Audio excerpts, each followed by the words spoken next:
Parmi les rachetés, il y a les apôtres de Christ, l'héroïque Paul, l'ardent Pierre, l'aimable et l'aimé Jean, et leurs frères de cœur, et avec eux la grande légion de martyrs.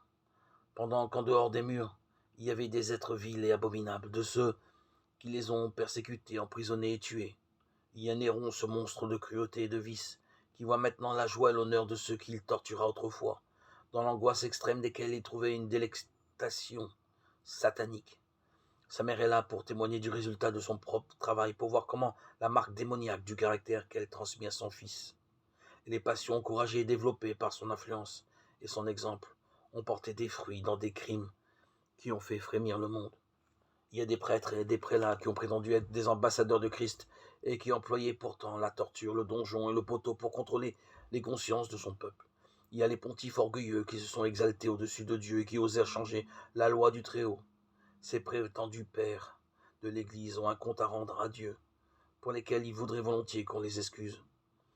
Ils sauront trop tard que l'Omniscient est jaloux de sa loi et qu'il innocenterait pas les coupables. Ils apprennent maintenant que le Christ s'identifie à son peuple qui souffre, et ils ressentent la force de ses mots.